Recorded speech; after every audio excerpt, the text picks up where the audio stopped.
Hey, how's it going, everyone? It is Drago. After literal years of waiting, we are finally talking about the Fairy Tail 100-Year Quest anime, with the first episode literally releasing today as I'm recording this. It's so fun that they released it on July 7th since that has such relevance to the story.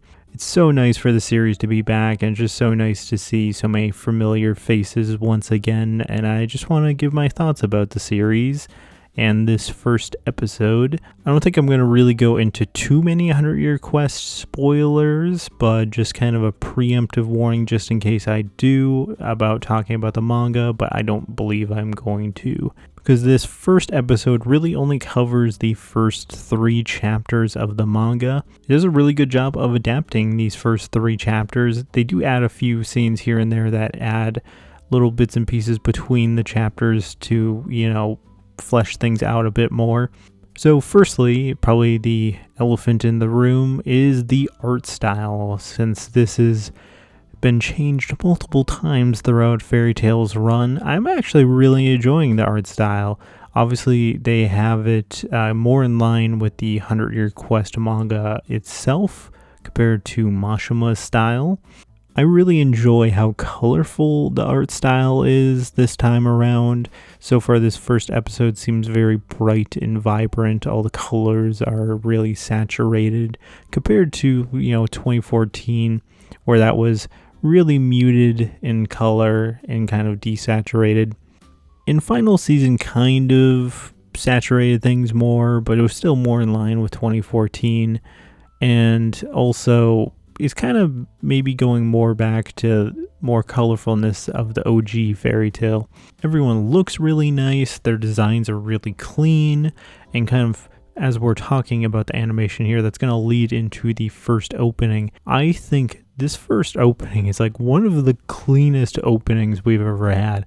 Like the animation in it was just very fluid, kind of unlike a lot of previous openings we've had, because there's a few moments during it I was like, dang, that was like really cleanly animated. Kind of as we're talking about this first opening already, I like the song already, but the animation of it is just so nice. There's so many bits of it I really like. I like the opening bit to where you kind of get each character looking up in there like in black and white, then you get to Natsu and it finally turns into color. And just kind of throughout it, there's little, obviously fun little gags of everyone kind of throughout the guild and whatnot.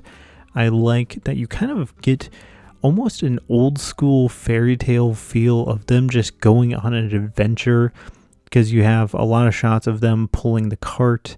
And just honestly, this first episode in general just feels so much like OG Fairy Tail, to where they're just kind of walking around, doing jobs, just kind of chilling, having a fun life. And I kind of just genuinely miss that when they were just kind of walking around doing random jobs and having just shenanigans along the way. And circling back to the opening again, one of the final shots of it is the 100-Year Quest team going up against the Water Dragon God. And I just love how the camera circles around them, and it just is such a cool shot.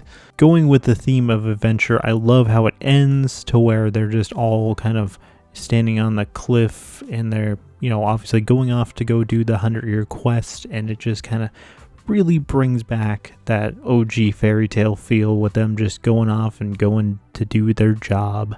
And I just kind of love to see them all together like that. It's so kind of almost nostalgic. So picking up with the actual episode, I really liked all the guild stuff. I actually kind of like that you have kind of a reversal of Loxus in here. And by that I mean you get the 3 new members that are going to join the guild, and this one guy is really spouting off his mouth and honestly being very much like Loxus in the Battle of Fairy Tail. And I love that Loxus is the one that like punches him to the ground and sets him straight. And I think that's just kind of a nice character moment for him, to where it shows that he's grown and he's no longer the douchebag Loxus that he once was.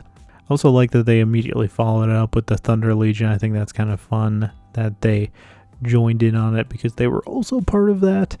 Talking about Toka, which will eventually be known as Ferris. I really liked her intro, and I think when I first read 100 Year Quest, I didn't love her introduction, but kind of knowing how 100 Year Quest goes, I think it's fine, and I think it was very fun with her going off about how she loves Natsu and that she's thinking of him as her prince. And the one thing I will not forgive is that she put her guild mark in the same spot as Lucy. That is Lucy's thing, and she dang well knew what she was trying to do because she's trying to obviously seduce Natsu, and how dare she. To be honest, I don't really care all that much. I'm just saying it for funsies.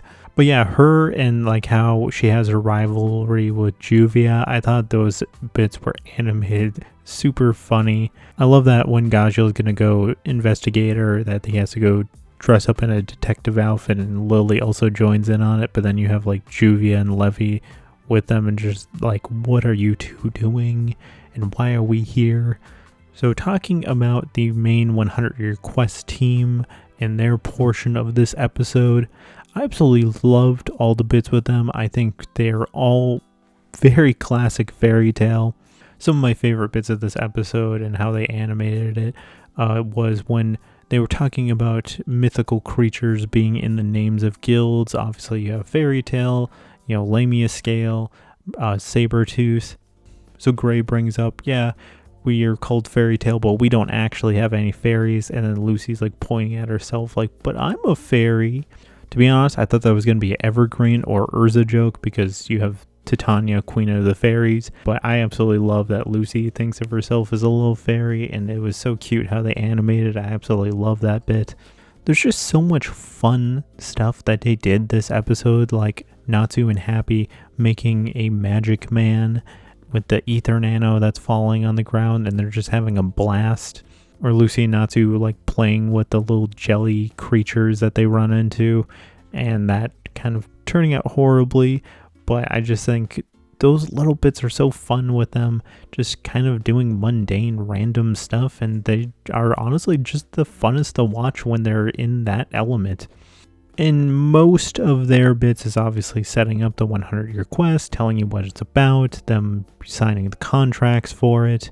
I think that stuff, since obviously I've read all the manga and stuff, it's just kind of like, yep, let's get through it and get to the actual 100 Year Quest now. But even those sections, I don't think none of it was really boring or anything. I think it was all very entertaining. I was engaged throughout the whole episode. None of it dragged for me.